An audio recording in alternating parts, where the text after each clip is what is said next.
Assalamualaikum warahmatullahi wabarakatuh. Perkenalkan, nama saya Lydia Natasha Oktaviani dengan NIM 1122111379, kelas MA 22C01 Keuangan. Di sini saya akan memaparkan materi manajemen keuangan sektor publik dan swasta. Di materi manajemen keuangan sektor publik dan swasta ini kita akan membahas 4 pembahasan. Yang pertama yaitu ada konsep, yang kedua tujuan, yang ketiga ruang lingkup dan perbedaan, dan yang terakhir yaitu contoh. Apa sih manajemen keuangan itu? Manajemen keuangan adalah proses yang melibatkan perencanaan, pengorganisasian, pengendalian, dan pengawasan terhadap sumber daya keuangan suatu organisasi, baik di sektor publik maupun swasta. Selanjutnya kita akan membahas konsep manajemen keuangan sektor publik dan swasta. Manajemen keuangan sektor publik adalah suatu proses yang melibatkan perencanaan, pengelolaan, dan pengawasan terhadap sumber daya keuangan yang dimiliki oleh pemerintah untuk mencapai tujuan sosial dan ekonomi. Konsep manajemen keuangan sektor publik merujuk pada proses perencanaan, pengorganisasian, pengendalian, dan pengawasan sumber daya keuangan yang digunakan oleh instansi pemerintah dan organisasi non-profit. Manajemen keuangan sektor swasta adalah proses pengelolaan keuangan yang dilakukan oleh perusahaan-perusahaan yang berorientasi pada keuntungan. Konsep manajemen keuangan sektor swasta mencakup serangkaian kegiatan dan praktik yang bertujuan untuk mengelola sumber daya keuangan dalam perusahaan dengan efisien dan efektif. Selanjutnya di sini ada tujuan manajemen keuangan sektor publik dan swasta. Yang pertama yaitu tujuan manajemen keuangan sektor publik adalah untuk memastikan penggunaan sumber daya keuangan yang efektif dan efisien dalam memenuhi kebutuhan masyarakat serta mencapai tujuan pembangunan yang telah ditetapkan oleh pemerintah. Di sini ada beberapa tujuan utama dari manajemen sektor publik, yaitu yang pertama, meningkatkan kesejahteraan masyarakat. Maksudnya di sini manajemen keuangan publik bertujuan untuk menyediakan layanan dan infrastruktur yang bermanfaat bagi masyarakat seperti pendidikan, kesehatan, transportasi, sehingga dapat meningkatkan kualitas hidup masyarakat secara keseluruhan. Yang kedua yaitu menjaga stabilitas ekonomi. Dengan pengelolaan anggaran yang baik, manajemen keuangan sektor publik berperan dalam menjaga keseimbangan ekonomi suatu negara, mencegah defisit fiskal yang tidak terkendali, dan meminimalkan risiko kebangkrutan pemerintah. Yang ketiga yaitu transparansi dan akuntabilitas. Salah satu tujuan penting adalah untuk memastikan bahwa semua transaksi keuangan dilakukan secara transparan dan akuntabel. Ini membantu membangun kepercayaan masyarakat terhadap pemerintah dan mengurangi peluang terjadinya korupsi. Selanjutnya di sini ada pengelolaan sumber daya yang efisien. Maksudnya yaitu manajemen keuangan publik bertujuan untuk memindahkan dan mengalokasikan sumber daya ekonomi dengan cara yang optimal sehingga setiap dana yang dikeluarkan memberikan manfaat maksimal bagi masyarakat. Yang kelima yaitu ada perencanaan dan pengawasan anggaran. Tujuan lainnya adalah untuk menyusun rencana anggaran yang rasional dan melakukan pengawasan terhadap pengeluaran agar sesuai dengan anggaran yang telah ditetapkan. Ini termasuk pengelolaan utang publik dan pengendalian pengeluaran. Yang keenam yaitu mendorong pertumbuhan ekonomi. Dengan manajemen keuangan yang baik, diharapkan dapat menarik investasi baik domestik maupun asing, yang pada gilirannya akan mendorong pertumbuhan ekonomi negara. Selanjutnya kita akan membahas tujuan manajemen keuangan sektor swasta. Tujuan manajemen keuangan sektor swasta berfokus pada pengelolaan sumber daya keuangan perusahaan untuk mencapai keuntungan dan pertumbuhan yang berkelanjutan. Di sini ada tujuan utama dari manajemen keuangan sektor swasta, yaitu yang pertama, memaksimalkan laba. Tujuan utama manajemen keuangan sektor swasta adalah untuk meningkatkan laba perusahaan. Ini dicapai melalui pengelolaan pendapatan dan pengeluaran yang efektif, serta strategi investasi yang cerdas. Yang kedua yaitu stabilitas keuangan. Maksudnya di sini yaitu memastikan bahwa perusahaan memiliki likuiditas yang cukup untuk memenuhi kewajiban jangka pendek dan menghindari kebangkrutan. Manajemen kas yang baik membantu menjaga keseimbangan antara arus kas masuk dan arus kas keluar. Selanjutnya yaitu ada pertumbuhan perusahaan, mengidentifikasi dan memanfaatkan peluang investasi yang dapat memperluas operasi dan meningkatkan pangsa pasar. Ini termasuk pengembangan produk baru, ekspansi pasar, atau akuisisi perusahaan lain. Yang keempat yaitu ada pengelolaan risiko. Maksud dari pengelolaan risiko yaitu mengidentifikasi, menganalisis, dan mengelola risiko finansial yang dapat mempengaruhi kinerja perusahaan. Ini termasuk dari risiko pasar, risiko kredit, dan risiko operasional. Yang kelima yaitu ada efisiensi penggunaan sumber daya.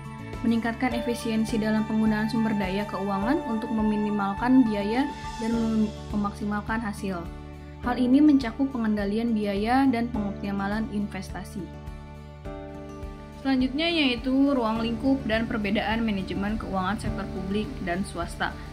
Manajemen keuangan sektor publik berfokus pada pengelolaan keuangan oleh pemerintah dan lembaga publik. Ruang lingkupnya yaitu mencakup yang pertama perencanaan anggaran. Maksud dari perencanaan anggaran di sini yaitu menyusun anggaran untuk menentukan alokasi dana bagi berbagai program dan proyek pemerintah, serta memastikan bahwa penggunaan dan sesuai dengan prioritas kebutuhan masyarakat. Yang kedua yaitu ada pengelolaan pendapat. Pengelola sumber pendapatan pemerintah yang biasanya berasal dari pajak, restribusi, dan pinjaman. Ini termasuk strategi untuk meningkatkan pendapatan publik. Selanjutnya, yang ketiga yaitu pengendalian pengeluaran. Maksud dari pengendalian pengeluaran yaitu memantau dan mengendalikan pengeluaran untuk memastikan bahwa dana digunakan secara efisien dan efektif dalam memberikan layanan kepada masyarakat. Yang keempat yaitu pelaporan keuangan. Maksud dari pelaporan keuangan yaitu menyusun laporan keuangan yang transparan dan akuntabel untuk memberikan informasi kepada publik tentang penggunaan dana. Yang kelima yaitu ada audit dan pertanggungjawaban. Maksud dari audit dan pertanggungjawaban di sini yaitu melakukan audit untuk memastikan kepatuhan terhadap standar akuntansi dan memberikan pertanggungjawaban kepada masyarakat mengenai penggunaan dana publik. Yang terakhir yaitu yang keenam, pengembangan kebijakan fiskal. Maksud dari pengembangan kebijakan fiskal di sini yaitu merumuskan kebijakan fiskal yang berkelanjutan untuk mendukung pertumbuhan ekonomi dan stabilitas keuangan negara. Selanjutnya yaitu kita akan membahas ruang lingkup dan perbedaan manajemen keuangan sektor swasta. Manajemen keuangan sektor swasta berfokus pada pengelolaan keuangan oleh perusahaan yang berorientasi pada keuntungan. Ruang lingkupnya yaitu mencakup yang pertama perencanaan keuangan. Perencanaan keuangan menyusun rencana keuangan jangka pendek dan jangka panjang untuk mencapai tujuan profitabilitas perusahaan. Yang kedua yaitu penganggaran, menetapkan anggaran yang merinci semua sumber pendapatan dan rencana pengeluaran untuk memaksimalkan laba. Yang ketiga yaitu mengelola investasi. Maksud mengelola investasi di sini yaitu memilih investasi yang menguntungkan untuk meningkatkan nilai perusahaan termasuk analisis risiko investasi. Yang keempat yaitu mengelola kas. Maksud dari mengelola kas ini yaitu mengatur as untuk memastikan likuiditas yang cukup bagi operasional sehari-hari perusahaan. Yang kelima ada analisis kinerja. Analisis kinerja melakukan analisis terhadap laporan keuangan untuk menilai kinerja perusahaan dan membuat keputusan strategis. Yang keenam yaitu ada manajemen risiko. Maksud dari manajemen risiko di sini yaitu mengidentifikasi dan mengelola risiko finansial yang dapat mempengaruhi kinerja perusahaan. Materi selanjutnya yaitu perbedaan manajemen keuangan sektor publik dan manajemen keuangan sektor swasta. Manajemen keuangan sektor publik dan swasta memiliki perbedaan mendasar yaitu karena tujuan, sumber pendanaan, serta fokus keduanya yang berbeda. Perbedaan utama antara manajemen keuangan publik dan keuangan swasta yaitu keuangan sektor publik bertujuan untuk memberikan pelayanan kepada masyarakat dan memenuhi kebutuhan publik. Fokusnya adalah pada kesejahteraan masyarakat, akuntabilitas, dan mencapai tujuan sosial. Sementara keuangan sektor swasta, tujuan utamanya yaitu memaksimalkan nilai pemegang saham dan profitabilitas perusahaan. Fokus utamanya yaitu pada peningkatan laba, efisiensi operasional, dan perubahan bisnis. Selanjutnya bisa dilihat dari sumber pendanaan antara manajemen sektor publik dan swasta. Sumber pendanaan keuangan sektor publik, dana umumnya berasal dari pajak, retribusi, pinjaman publik, dan penerimaan negara lainnya. Dana ini merupakan milik masyarakat, sehingga penggunaan dan pengelolaannya harus transparan dan akuntabel. Sementara sumber pendanaan keuangan sektor swasta, pendanaan biasanya berasal dari modal pemilik, investasi pemegang saham, dan pinjaman dari lembaga keuangan. Sumber dana ini dikelola untuk memberikan keuangan langsung kepada pemegang saham atau pemilik perusahaan. Selanjutnya, perbedaannya bisa dilihat dari akuntabilitas. Akuntabilitas publik sangat tinggi. Instansi pemerintah harus melaporkan penggunaan dana publik secara transparan kepada legislatif, masyarakat, dan auditor. Keuangan publik diaudit oleh badan pemeriksa yang independen seperti Badan Pemeriksa Keuangan atau BPK. Sedangkan akuntabilitas sektor swasta terutama ditunjukkan kepada pemegang saham dan regulator. Perusahaan harus menyediakan laporan keuangan yang akurat dan tepat waktu, tetapi lebih fokus pada kepentingan pemegang saham. Selanjutnya bisa dilihat dari fokus pengelolaan risiko. Keuangan sektor publik, risiko keuangan difokuskan pada kestabilan fiskal, inflasi, dan pemenuhan kebutuhan masyarakat. Risiko-risiko yang dikelola berkaitan dengan aspek sosial, ekonomi, dan politik. Sedangkan keuangan sektor swasta fokus utamanya yaitu pada rasio pasar, risiko kredit, dan risiko operasional. Manajemen risiko bertujuan untuk melindungi profitabilitas dan nilai perusahaan, seperti melindungi nilai dan diversifikasi investasi. Selanjutnya itu bisa dilihat dari proses penganggaran. Proses penganggaran sektor publik biasanya bersifat politis dan melibatkan persetujuan dari legislatif. Penganggaran dan basis program atau kinerja untuk memastikan efisiensi dalam pemanfaatan dana publik. Dan proses anggaran sektor swasta, anggaran didasarkan pada perencanaan bisnis, target pertumbuhan, dan strategi perusahaan. Proses penganggaran lebih fleksibel dan dapat dilakukan untuk mengakomodasi perubahan pasar atau peluang investasi. Selanjutnya, bisa dilihat dari transparansi dan tata kelola. Transparansi dan tata kelola sektor publik yang ketat untuk memastikan kepercayaan masyarakat, laporan keuangan dan kerja harus dapat diakses publik. Sedang sektor swasta transparansi ditunjukkan kepada investor dan regulator dengan tata kelola perusahaan yang corporate dan governance yang menjamin kepatuhan terhadap hukum dan standar industri. Selanjutnya bisa dilihat dari pembagian keuntungan.